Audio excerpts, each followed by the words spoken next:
America Maryland Glen higher secondary school. இங்க Pamela லின் அப்படின்ற ஒரு 16 வயசு பொண்ணு ஒருத்தவங்க படிச்சிட்டு இருக்காங்க. இவங்க ரொம்பவே ஃப்ரெண்ட்லியான ஒரு பர்சன், அதே சமயத்துல ரொம்பவே அமைதியான ஒருத்தங்க. அக்டோபர் 16, 1970 வழக்கம் போல அவங்க காலையில எந்திரிச்சு அவங்களோட ஸ்கூலுக்காக ரொம்பவே சீக்கிரமா புறப்பட்டு இருந்தாங்க. அப்படியே அவங்க கிளம்பும் போது பமிலா அவங்களுடைய அம்மா கிட்ட, அம்மா இன்னைக்கு எங்களோட ஸ்கூல்ல வந்துட்டு ஒரு ஃபுட்பால் மேட்ச் இருக்கு, அந்த மேட்சுக்கு சப்போர்ட் பண்றதுக்காக எங்க ஸ்கூல்ல இருக்கக்கூடிய நிறைய பேர் வந்துட்டு போறாங்க, அதனால நானும் வந்துட்டு இன்னைக்கு அங்க போறேன். அதுக்கப்புறம் ஒரு பெப்ராலி இருக்கு, பான்ஃபயர் இருக்கு, இடையில நான் மாலும் போக வேண்டியது இருக்கு, அதனால இன்னைக்கு நான் என்னோட ஸ்கூலெல்லாம் முடிச்சதுக்கு அப்புறம் கொஞ்சம் லேட்டா தான் வீட்டுக்கு வருவேன் அப்படின்னு சொல்றாங்க. இதை கேட்ட பமிலாவுடைய அம்மாவும் சரி, முடிஞ்ச வரைக்கும் இருட்டுறதுக்குள்ள நீ வீட்டுக்கு வந்துரு அப்படின்னு சொல்லியிருக்காங்க. அதுக்கு பமிலாவும் சரிம்மா அப்படின்னு சொல்லிட்டு அந்த வீட்டை விட்டு கிளம்பி போறாங்க. இப்படி ஸ்கூலுக்கு போன பமிலா வந்துட்டு அந்த ரேலியில போயிட்டு கலந்துக்கிறாங்க, நல்லாவே என்ஜாய் பண்றாங்க. இந்த ரேலி பான்ஃபயர் எல்லாமே முடிச்சதுக்கு அப்புறமா பமிலா வந்துட்டு வீட்டுக்கு போலாம் அப்படின்னு கிளம்புறாங்க. அதுக்கப்புறமா அவங்க கலந்துக்கலாம் அப்படின்னு வச்சிருந்த அந்த டான்ஸ் காம்படிஷன் வந்துட்டு ஞாபகத்துக்கு வருது. அந்த காம்படிஷனுக்கு இவங்க ஷூஸ்லாம் வந்துட்டு ரெடி பண்ணி வைக்கணும். ஷூஸ் வந்துட்டு ரொம்ப அழுக்கா இருந்ததுனால அதுக்கு ஒரு ஷூ பாலிஷ் வாங்கிட்டு அப்புறமா நம்ம வீட்டுக்கு போகலாம் அப்படின்னு சொல்லி பக்கத்துல எங்க வாங்கலாம் அப்படின்னு பார்த்துருக்காங்க. அப்பதான் பக்கத்துல இருந்த மாலை பார்க்கறாங்க. இவங்க இப்போ மாலுக்கு போயிருக்காங்க. மால்குள்ள போயிட்டு ஷூ பாலிஷ்லாம் எங்க இருக்கு அப்படின்னு பார்த்துட்டு இவங்க ஒன்று வாங்கிட்டு மறுபடியும் வீட்டுக்கு போகலாம் அப்படின்னு சொல்லி கிளம்புறாங்க. அப்படி இன்னொரு பக்கம் நைட் ஆகிறதுக்குள்ள வரேன் அப்படின்னு சொல்லி பமிலா சொல்லியிருந்தாலே இன்னுமே வந்துட்டு அவ வீட்டுக்கு வரலையே அப்படின்னு சொல்லி அவங்களுடைய அம்மா பமிலா எப்போ வருவா அப்படின்னு சொல்லி காத்துக்கிட்டு இருந்தாங்க. ஆனா ரொம்ப நேரம் ஆகியுமே பமிலா வந்துட்டு வீட்டுக்கு வரல. இந்த விஷயம் வந்துட்டு அவங்க அம்மாவுக்கு ரொம்பவே பயமா இருந்தது. சரி, பமிலா வந்துட்டு ஏதோ பர்ச்சேஸ் பண்ணும் அப்படின்றதுக்காக கடைசியா நான் பக்கத்தில் இருக்கக்கூடிய மாலுக்கு போவேன் அப்படின்னு சொல்லியிருந்தாங்க. நம்ம பக்கத்தில் இருக்கக்கூடிய மாலுக்கு போய் தேடி பார்க்கலாம் அப்படின்னு சொல்லிட்டு இவங்க அம்மா வந்துட்டு அந்த மாலுக்கு போறாங்க. மால் ஃபுல்லா தேடி பார்த்துருக்காங்க, ஆனா பமிலாவை எங்கேயுமே காணும். இதுக்கப்புறமா அவங்க அம்மா வந்துட்டு அவங்களோட ஃப்ரெண்ட்ஸுங்க எல்லாருக்குமே வரிசையா கால் பண்ணி பார்க்குறாங்க.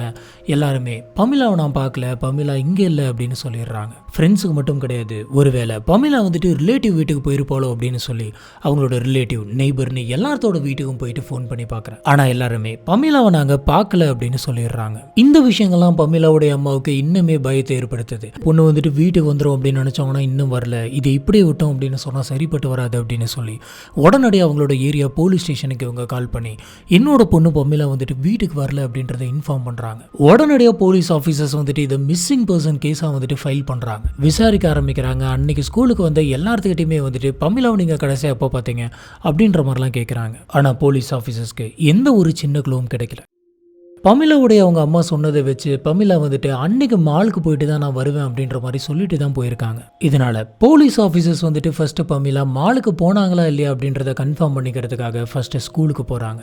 ஏன் அப்படின்னா முதல்ல பமிலா அன்னைக்கு ஸ்கூலுக்கு போனாங்களா இல்லையா அப்படின்றத கன்ஃபார்ம் பண்ணும். அதுக்கப்புறம் ஃபுல் டே அவங்க அந்த ஸ்கூல்ல இருந்தாங்களா இல்லையா அப்படின்றத கன்ஃபார்ம் பண்ணும். இதுக்கப்புறமா அவங்க மாலுக்கு போனாங்களா இல்லையான்னு தெரிஞ்சுக்கணும். இதனால போலீஸ் ஆஃபீஸர்ஸ் வந்துட்டு ஸ்கூலுக்கு போயிட்டு விசாரிக்கிறாங்க. ஸ்கூலுக்கு போயிட்டு விசாரிச்சதுல பமிலா காலையிலிருந்து ஈவினிங் வரைக்கும் அந்த ஸ்கூல்ல தான் இருந்திருக்காங்க அப்படின்றது கன்ஃபார்ம் ஆகுது. அதுவும் பமிலா வந்து பார்த்தீங்கன்னா அன்னைக்கு எப்படி ஸ்கூலுக்கு வந்திருக்காங்க அப்படின்னா அவங்களுடைய கார்ல தான் வந்திருக்காங்க. இது அவங்க அம்மா வந்துட்டு கன்ஃபார்ம் பண்ணியிருக்காங்க. எப்பயுமே பமிலா வந்துட்டு கார்ல தான் டிராவல் பண்ணுவாங்களாம். அவங்களுக்கு வெறும் 16 வயசு தான் ஆகுது, இருந்தாலும் அவங்க நல்லாவே டிரைவ் பண்ணுவாங்களாம். இப்போ போலீஸ் ஆஃபீஸர் வந்துட்டு மாலுக்கு போறாங்க. மால் எதனாச்சும் சிசிடிவி கேமரா இருக்கா அப்படின்னு சொல்லி செக் பண்ணி பார்க்குறாங்க. அங்கே எதுவுமே இல்லை. காரணம் என்ன அப்படின்னு பார்த்தீங்கன்னா அது 1970s அப்படின்றதுனால மால்லலாம் பெருசாக சிசிடிவி கேமராலாம் இருக்காது. ரொம்பவே முக்கியமான இடத்துல இருக்கிறதே வந்துட்டு ரொம்ப அதிசயம். போலீஸ் ஆஃபீஸர்ஸ் பமிலாவுடைய ஃபோட்டோ எடுத்துகிட்டு போயிட்டு மாலில் இருக்கிறவங்க, அங்கே ஒர்க் பண்ணுறவங்க எல்லாத்தையுமே காமிச்சிருக்காங்க. இந்த பொண்ணு இன்னைக்கு இந்த மாலுக்கு வந்ததா அப்படின்னு சொல்லி கேட்குறாங்க. அதில் பல பேர் வந்துட்டு ஆமாம் இந்த பொண்ணு இன்னைக்கு மாலுக்கு வந்தது, நாங்கள் பார்த்தோம் அப்படின்ற மாதிரி சொல்லியிருக்காங்க. இதுல இருந்து ஒரு விஷயம் கிளியராக புரியுது. பமிலா வந்துட்டு அன்னைக்கு மாலுக்கு வந்திருக்காங்க, வந்துட்டு பொருளை வாங்கிட்டு அவங்க மறுபடியும் வீட்டுக்கு போயிருக்காங்க அப்படின்னு சொல்லி. இதனால போலீஸ் ஆஃபீஸர்ஸ் மாலுக்கும் அவங்களோட வீட்டுக்கும் நடுவில் இருக்கக்கூடிய எல்லா இடத்துலையுமே வந்துட்டு தேடி பார்க்குறாங்க. ஆனால் எங்கே தேடியுமே போலீஸ் ஆஃபீஸர்ஸ்க்கு சின்னதாக ஒரு க்ளூ கூட கிடைக்கல. கரெக்டாக பமிலா காணாமல் போகிறதுக்கு ஒரு 3 நாள் கழிச்சு அக்டோபர் 19, 1970 பமிலா எடுத்துகிட்டு போன அவங்களுடைய கிரீன் கலர் கார் வந்துட்டு ஒரு காட்டு பகுதிக்குள்ளே தனியாக நின்றுட்டு இருந்திருக்கு. இந்த கார் இருந்த அந்த இடம் வந்து பார்த்தீங்கன்னா ஒரு காட்டு பகுதி, சுற்றியும் வந்துட்டு பெருசாக எதுவுமே கிடையாது. ஆனால் கொஞ்சம் தூரத்தில் பார்த்தீங்கன்னா ஒரு கன்ஸ்ட்ரக்ஷன் சைட் இருக்கு, அங்கே நிறைய பேர் வந்து ஒர்க் பண்ணிட்டு இருக்காங்க. இப்படி இருக்கக்கூடிய இந்த காட்டு பகுதிக்குள்ளே எப்படி இந்த கார் வந்துச்சு, இந்த கார் இங்கே இருக்குது அப்படின்னு சொன்னால் ஒருவேளை பமிலா இங்கே தான் அப்படின்ற மாதிரியான பல எண்ணத்தோட அந்த காட்டையே வந்துட்டு கம்ப்ளீட்டாக வந்துட்டு சர்ச் பண்ணுறாங்க. இதுக்காக இவங்க ஒரு பெரிய சர்ச் டீம் ஒன்று அரேஞ்ச் பண்ணுறாங்க. அந்த காட்டை சுற்றி ஒரு பெரிய சர்க்கிள் மாதிரி போட்டு ஒரு இடம் விடாமல் இந்த காட்டை தேடிட்டு வராங்க. இப்போ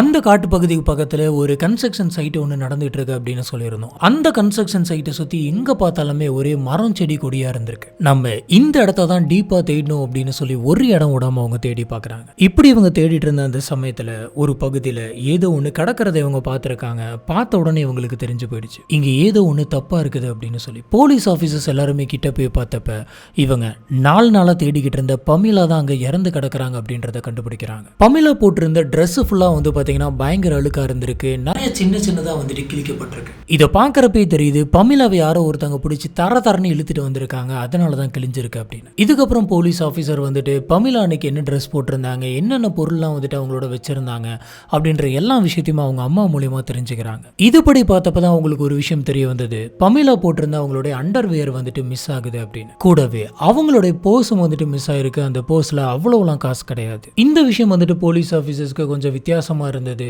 சரி, இந்த சடலத்தை நம்ம பிரேத பரிசோதனைக்கு அனுப்பி வைக்கலாம் அப்படின்னு சொல்லி உடனடியாக பமிலாவுடைய சடலத்தை பிரேத பரிசோதனைக்கு அனுப்பி வைக்கிறாங்க. இந்த டெஸ்டோடைய ரிப்போர்ட்டும் வருது. அந்த ரிப்போர்ட்ல என்ன சொல்லியிருக்காங்க அப்படின்னு பார்த்தீங்கன்னா, பமிலா வந்துட்டு மூச்சு திணறல் ஏற்பட்டதுனால தான் வந்துட்டு இறந்திருக்காங்க அப்படின்னு சொல்லியிருக்காங்க. கூடவே இது ஒரு நபர் பண்ணியிருக்க வாய்ப்பு இல்லை, நிறைய பேர் சேர்ந்து தான் இந்த கொலையை பண்ணியிருக்கணும் அப்படின்ற மாதிரியும் சொல்றாங்க. இந்த கொலை வந்துட்டு திருட்டுக்காக தான் நடந்தது அப்படின்னு சொல்லிட முடியாது. ஏன்னா பமிலாவுடைய காரை வந்து பார்த்தீங்கன்னா ரொம்பவே பத்திரமா தான் இருந்திருக்கு. திருடணும் அப்படின்னு நினைச்சிருந்தா அந்த காரையும் சேர்த்து திருட்டிட்டு போயிருந்திருக்கலாம். ஆனா அன்னைக்கு மிஸ் ஆனது வந்துட்டு அவங்க வியர் பண்ணியிருந்த அண்டர் வேரும் அதிகமா காசு இல்லாத அவங்களோட பர்ஸ் மட்டும்தான். பமிலாவை கொலை பண்ணது யாரு, எதுக்காக கொலை பண்ணாங்க, பல வருஷம் கழிச்சு இந்த கேஸை போலீஸ் ஆஃபீஸர்ஸ் எப்படி சால்வ் பண்ணாங்க.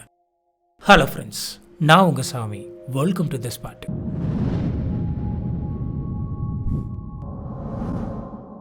பமிலா 1954 ஆனி கண்ட்ரியில் பிறக்கிறாங்க. பமிலாவுக்கு ஒரு தங்கச்சி இருக்காங்க, ஒரு தம்பி இருக்காங்க. இவங்க அவங்க குடும்பத்தோட ரொம்ப ரொம்ப சந்தோஷமா வாழ்ந்துட்டு இருக்காங்க. பமிலா ஸ்கூல்ல இருக்கக்கூடிய எல்லாத்துக்கிட்டையுமே ரொம்ப கேஷுவலா பேசுவாங்களாம். இவங்களை சுத்தி இருக்கிற எல்லாத்துக்குமே இவங்கள ரொம்ப ரொம்ப பிடிக்குமா. இவங்க ஸ்கூல்ல எதனாச்சும் ஒரு காம்படிஷன் வந்துச்சு அப்படின்னு சொன்னா ஆளா போயிட்டு அதுல கலந்துப்பாங்களாம். காம்படிஷன் மட்டும் கிடையாது, இந்த ஸ்கூல்ல எந்த ஈவெண்ட்ஸ் நடந்தாலும் சரி அது எல்லாத்துலயுமே அவங்க முன்னாடி நிற்பாங்க. அந்த மாதிரியான ஒரு கேரக்டர். இது எல்லாத்தையுமே தாண்டி அவங்களுக்கு பயங்கரமான மியூசிக் இன்ட்ரெஸ்ட் இருக்கு.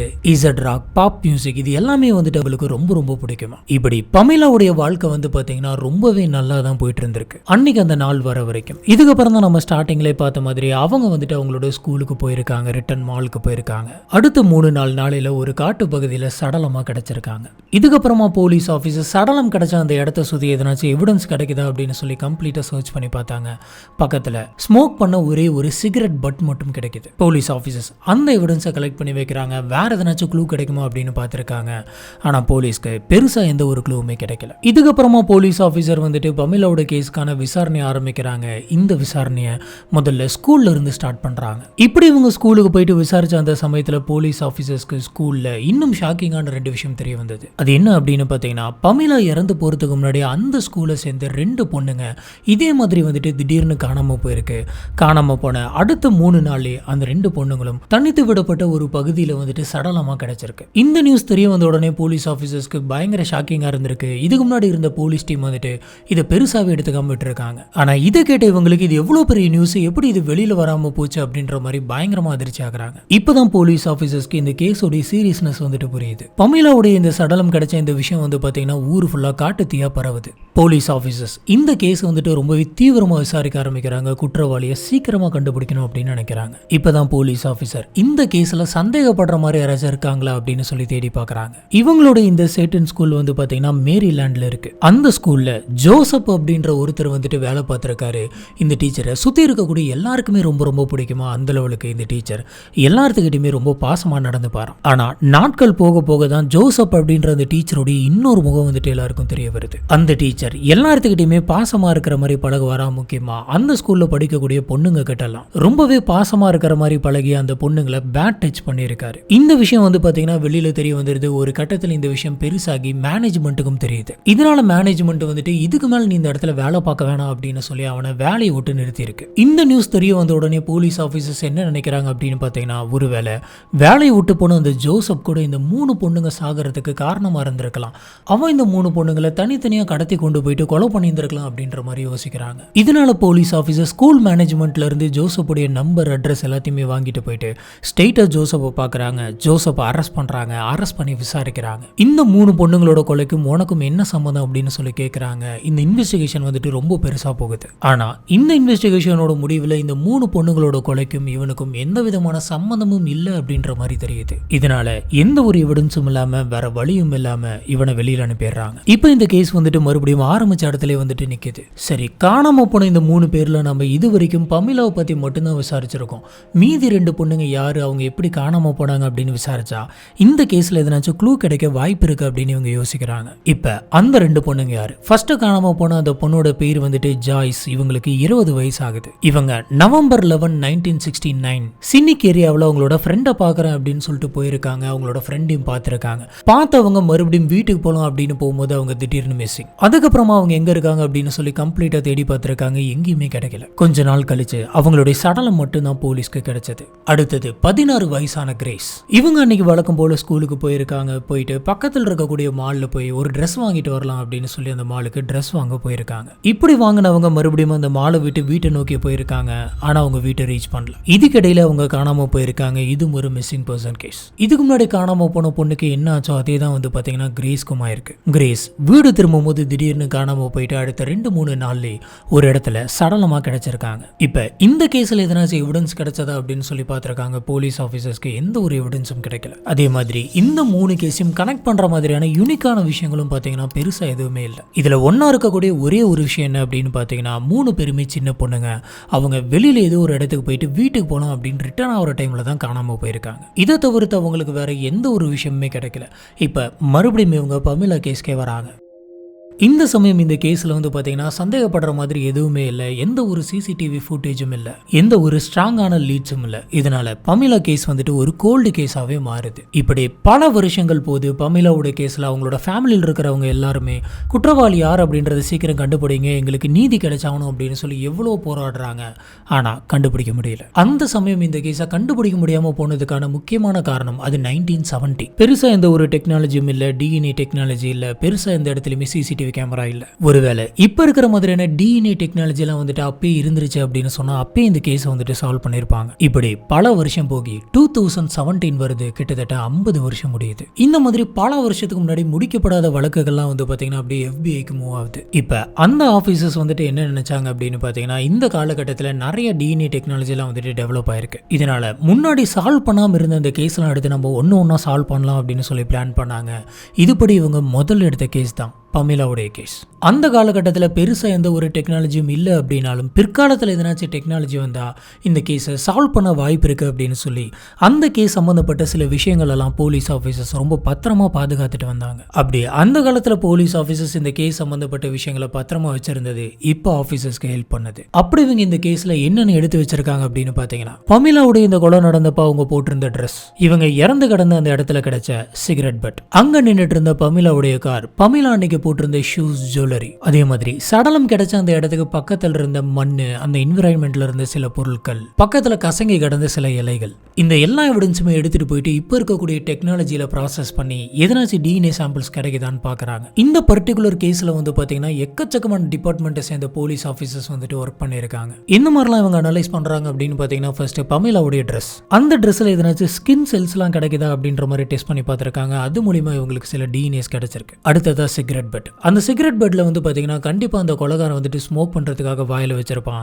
அதுல கட்டாயமா அந்த கொலைகாரனுடைய சலைவா சாம்பிள் வந்துட்டு இருக்கும். அதுல இருந்தும் பாத்தீங்கன்னா டிஎன்ஏவை எக்ஸ்ட்ராக்ட் பண்றாங்க. மூணாவது கார்ல வந்துட்டு எதனாச்சும் ஃபிங்கர் பிரிண்ட் கிடைச்சிருக்கா அப்படின்னு சொல்லி பாக்குறாங்க. முக்கியமா அந்த கார் ஹேண்டில் வேற யாராச்சும் ஃபிங்கர் பிரிண்ட்ஸ் எல்லாம் இருக்குதா அப்படின்றதையும் பார்த்திருக்காங்க. நாலாவது பமிலாவுடைய ஷூஸ் அண்ட் ஜுவல்லரி, அதை பார்க்கும் போதே ரொம்பவே தெளிவா தெரிஞ்சிருக்கு பமிலாவை தரன்னு இழுத்துட்டு போயிருக்காங்க அப்படின்னு. இப்படி இருக்கிறப்ப கண்டிப்பா கொலைகாரன் வந்துட்டு அவங்களோட காலை பிடிச்சிருந்திருக்கலாம், ஷூவை பிடிச்சிருந்திருக்கலாம். அப்ப எதனாச்சும் டிஎன்ஏ எவிடன்ஸ் இல்ல, ஸ்கின் செல்ஸோட இம்ப்ரெஷன் எதனாச்சும் அந்த ஷூல இருந்திருக்கலாம். அதனால அதை வச்சு டெஸ்ட் பண்ணி பார்த்தப்ப அந்த ஷூலையுமே வந்து பாத்தீங்கன்னா சில டிஎன்ஏ எவிடன்ஸ் எல்லாம் உங்களுக்கு கிடைச்சிருக்கு. அதுக்கப்புறமா அஞ்சாவது அந்த மண்ணில் எதனாச்சும் டிஎன்ஏ சாம்பிள் கிடைக்குதா, பக்கத்தில் இருக்கிற அந்த இலையில எதனாச்சும் டிஎன்ஏ சாம்பிள் கிடைக்குதான்னு டெஸ்ட் பண்ணி பார்க்குறாங்க. இப்படி இது எல்லாத்தையும் வச்சு டெஸ்ட் பண்ணி பார்த்ததுல எக்கச்சக்கமான டிஎன்ஏ சாம்பிள்ஸ் எடுத்திருக்காங்க. இப்படி இவங்களுக்கு கிடைச்ச எல்லா டிஎன்ஏ சாம்பிளுமே எடுத்து அனலைஸ் பண்ணி பார்த்ததுல இது எல்லாமே 2 பேர்த்தோட டிஎன்ஏ தான் அப்படின்னு தெரியுது. அதுல ஒன்று பமிலாவுடைய டிஎன்ஏ. அப்ப மீதி இருக்கக்கூடிய அந்த ஒன்று வந்துட்டு வந்துட்டு கண்டிப்பா கொலைகாரனுடைய டிஎன்ஏவா தான் இருக்கணும். இப்போ போலீஸ் ஆஃபீஸர்ஸ்க்கு எக்ஸாக்டா ஒரு டிஎன்ஏ கிடைச்சிருக்கு. அந்த டிஎன்ஏவோட சொந்தக்காரன் தான் கொலைகாரன். இப்போ போலீஸ் ஆஃபீஸர் வந்துட்டு இந்த கேஸ்ல இவங்க முன்னாடியே சந்தேகப்பட்ட அந்த ஜோசப்பை கூப்பிட்டு டெஸ்ட் பண்ணி பார்க்கலாம் அப்படின்னு முடிவு பண்றாங்க. இதனால இவங்க ஜோசப்பை வர வச்சு அவனோட டிஎன்ஏ சாம்பிள் எடுத்து இவங்களுக்கு கிடைச்ச அந்த டிஎன்ஏ சாம்பிளோட மேட்ச் பண்ணி பார்க்கறாங்க. அது மேட்ச் ஆகல. இதனால ஜோசப் வந்துட்டு இந்த குற்றத்தை பண்ணல அப்படின்னு தெரிஞ்சு விட்டுறாங்க. இப்போ அடுத்தபடியா போலீஸ் ஆஃபீஸர் வந்துட்டு அவங்க கிட்ட இருக்கக்கூடிய கோடிஸ் டேட்டா பேஸ்ல போட்டு இந்த டிஎன்ஏ வந்துட்டு வேற எதனாச்சும் ஒரு குற்றவாளி கூட மேட்ச் ஆகுதா அப்படின்னு சொல்லி பார்த்திருக்காங்க. இப்படி செக் பண்ணி பார்த்ததுல போலீஸ் ஆஃபீஸர்ஸ்க்கு எந்த ஒரு மேட்சுமே கிடைக்கல. இதனால போலீஸ் ஆஃபீஸர்ஸ் ஜெனடிக் ஜீனியாலஜி அப்படின்ற மெத்தடை வந்துட்டு யூஸ் பண்ணாங்க. இந்த மெத்தடை பத்தி நம்ம ஏற்கனவே நிறைய கேசஸ்ல சொல்லியிருப்போம். இப்போ இந்த உலகத்தில் இருக்கக்கூடிய நிறைய மக்கள் வந்து பாத்தீங்கன்னா அவங்களோட டிஎன்ஏவை டேட்டா பேஸ்ல ஸ்டோர் பண்ணி அவங்களோட ஆன்செஸ்டர்ஸ்லாம் யார் அப்படின்னு சொல்லி கண்டுபிடிக்கிறதுல ரொம்ப ஆர்வமா இருக்காங்க.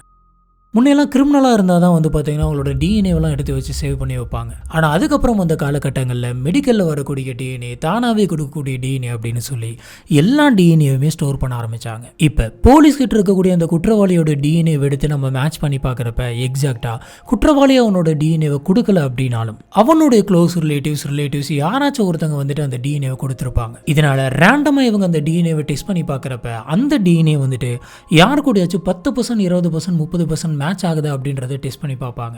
அப்படி அவங்ககிட்ட இருக்கக்கூடிய டிஎன்ஏ டேட்டாபேஸ்ல யார் கூடயாச்சும் கொஞ்சமாச்சும் அந்த டிஎன்ஏ மேட்ச் ஆச்சு அப்படின்னு சொன்னா கண்டிப்பா மேட்ச் ஆன அந்த டிஎன்ஏயோட சொந்தக்காரனா தான் இந்த குற்றவாளி இருந்திருக்கணும். அப்ப அந்த கொஞ்சம் மேட்ச் ஆன அந்த டிஎன்ஏயோட சொந்தக்காரங்க அத்தனை பேரையும் டெஸ்ட் பண்ணி பார்க்கறப்ப கண்டிப்பா அந்த குற்றவாளி வந்துட்டு மாட்டுவான். இதை ஒரு ப்ராசஸா எடுத்துட்டு போலீஸ் ஆஃபீஸர்ஸ் வந்துட்டு ரேண்டமா எல்லா டிஎன்ஏ கூட மேட்ச் பண்ணி பார்க்கறாங்க.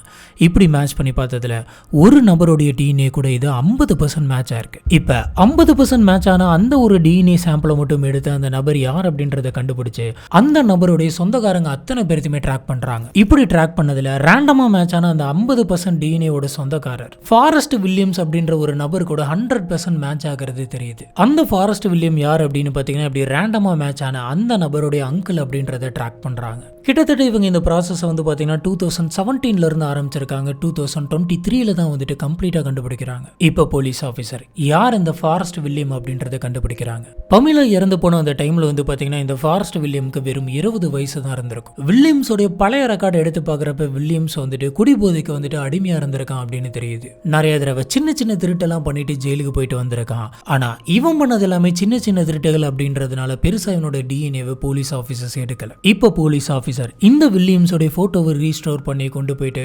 பமிலாவோட ஃபேமிலியில் இருக்கிறவங்க அத்தனை பேர் திரும்பி காட்டுறாங்க.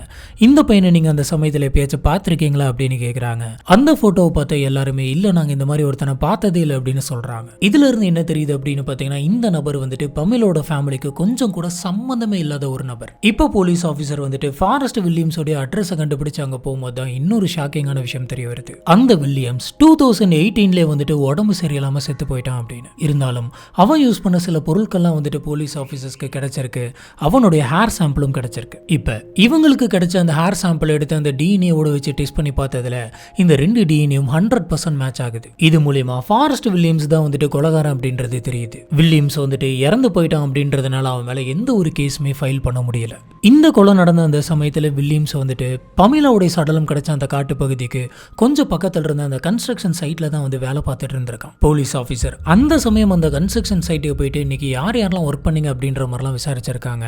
ஆனா அவன் அந்த சமயமே இவங்க கண்ணில் மாட்டாம தப்பிச்சிருக்கான். போலீஸ் ஆஃபீஸர் பமிலாவோட இந்த கொலையில வில்லியம்ஸை தாண்டி யாருக்காச்சும் சம்பந்தம் இருக்குமா அப்படின்ற மாதிரி தேட ஆரம்பிக்கிறாங்க. காரணம் என்ன அப்படின்னு பாத்தீங்கன்னா அந்த சமயத்துல வந்து பமிலாவுடைய பிரேத பரிசோதனை ரிப்போர்ட். அந்த ரிப்போர்ட்ல கண்டிப்பா இந்த கொலையை ஒருத்தன் பண்ணியிருக்க மாட்டான், நிறைய பேர் கும்பலா சேர்ந்து தான் பண்ணியிருப்பாங்க அப்படின்னு சொல்லியிருந்தாங்க. போலீஸ் ஆஃபீஸர் கண்டிப்பா இது ஒருத்தனா இல்லாம 2 பேரா சேர்ந்து தான் பண்ணியிருக்கணும் அப்படின்ற மாதிரி யோசிச்சாங்க. ஆனா இன்னொரு நபருடைய அதிர்ஷ்டவசமா இல்ல என்னன்னு தெரியல, போலீஸ் ஆஃபீஸருக்கு ஒருத்தருடைய டிஎன்ஏ சாம்பிள் மட்டும் தான் கிடைச்சது. போலீஸ் ஆஃபீஸர்னால அந்த சமயத்தில் நடந்த மீதி 2 பொண்ணுங்களோட கொலையை வந்துட்டு கனெக்ட் பண்ண முடியல. இப்போ போலீஸ் ஆஃபீஸர்ஸ்லாம் இந்த கேஸை பத்தி நம்ம எப்படி கண்டுபிடிச்சோம் அப்படின்றத பத்தி ஒரு பெரிய கான்ஃபரன்ஸ் ஒன்று அரேஞ்ச் பண்ணி அதுல எல்லாத்தையுமே டீப்பா வந்துட்டு எக்ஸ்பிளைன் பண்ணியிருக்காங்க. அதுல எப்படி இந்த கேஸை ரீஓபன் பண்ணாங்க, எந்த மாதிரியான விஷயங்களை வச்செல்லாம் இந்த கொலையை வந்துட்டு கண்டுபிடிச்சாங்க அப்படின்ற எல்லாத்தையுமே டீட்டெயிலா எக்ஸ்பிளைன் பண்றாங்க. இந்த பிரஸ் கான்ஃபரன்ஸ்க்கு பமிலா கூட படிச்ச ஒரு ஸ்கூல் ஸ்டூடெண்ட் வந்துட்டு கலந்துருக்காரு. அவர் பமிலா யூஸ் பண்ண அந்த புக்ஸையும் அவங்களோட போட்டோவையும் எடுத்துட்டு வந்திருக்காரு. அந்த பிரஸ் கான்ஃபரன்ஸ்ல இப்பயுமே எனக்கு பமிலாவை நினைச்சா ரொம்ப கஷ்டமா இருக்கு. கொலை பண்ண அந்த வில்லியம் நினைச்சா எனக்கு ரொம்பவே கோவம் வருது. எப்படியும் நீங்க இதை கண்டுபிடிச்சிட்டீங்க, ஆனா கொஞ்சம் முன்னாடி கண்டுபிடிச்சிருந்தா இருந்தா அவனை கண்டிப்பா அரெஸ்ட் பண்ணி இருந்திருக்கலாம். எப்படியோ அந்த நபர் வந்துட்டு யார் அப்படின்றதாச்சும் இங்க தெரிய வந்தது. அதுவே போதும் அப்படின்ற மாதிரி சொன்னாரு. இப்ப ஆபீசர்ஸ் வந்துட்டு என்ன சொல்றாங்க அப்படின்னு பாத்தீங்கன்னா, இந்த கொலையில வில்லியம்ஸை தாண்டி கண்டிப்பா யாரோ ஒருத்தங்க இருக்காங்க. நாங்க இன்னுமே இந்த கேஸை வந்துட்டு க்ளோஸ் பண்ணல. இந்த கேஸ் வந்துட்டு இப்போ வரைக்குமே ஓப்பன்ல தான் இருக்கு. கண்டிப்பா இன்னொரு நபர் யார் அப்படின்றதை நாங்க கண்டுபிடிப்போம் அப்படின்னு சொல்றாங்க. இதுதான் வந்து பாத்தீங்கன்னா இன்னைக்கு நம்ம பார்க்க இருந்த இந்த கேஸ். இந்த கேஸை பொறுத்த வரைக்கும் போலீஸ் ஆஃபீஸர் குற்றவாளியை கண்டுபிடிச்ச அந்த சமயத்துல சம்பந்தப்பட்ட அந்த நபர் வந்துட்டு உயிரோட இல்லை அப்படிங்கிறதுனால எதுக்காக இவன் பமிலாவை கொலை பண்ணான் அப்படின்ற விஷயம் தெரியாமலே போயிடுது. எதுக்காக இவன் இந்த கொலையை பண்ணணும், எதுக்காக அவங்களோட இன்னர்ஸை மட்டும் எடுத்துட்டு போனோம், அவனுடைய மோட்டோ என்ன அப்படின்றது கிளியராகவே தெரியல. ஒருவேளை ரேண்டமா அந்த பக்கம் போயிருந்திருக்கலாம், போதையில கூட இந்த கொலையை பண்ணி இருந்திருக்கலாம் அப்படின்ற மாதிரி சொல்றாங்க. ஆனா உண்மையா அங்க என்னதான் நடந்துச்சு அப்படிங்கிறது 3 பேருக்கு மட்டும்தான் தெரிஞ்சிருக்க வாய்ப்பு இருக்கு. ஒன்னு பமிலா, இன்னொன்னு வில்லியம்ஸ். இவங்க 2 பேருமே உயிரோட இல்ல. 3வது போலீஸ் ஆபீசர் தேடிட்டு இருக்க அந்த மர்ம நபர். இந்த கேஸை பத்தி உங்களுக்கு என்ன தோணுது அப்படிங்கறத கீழே இருக்கக்கூடிய கமெண்ட் பாக்ஸ்ல மறக்காம ஸ்பாட் பண்ணுங்க. நம்ம அங்க வச்சு இதை பத்தி டிஸ்கஸ் பண்ணுவோம்.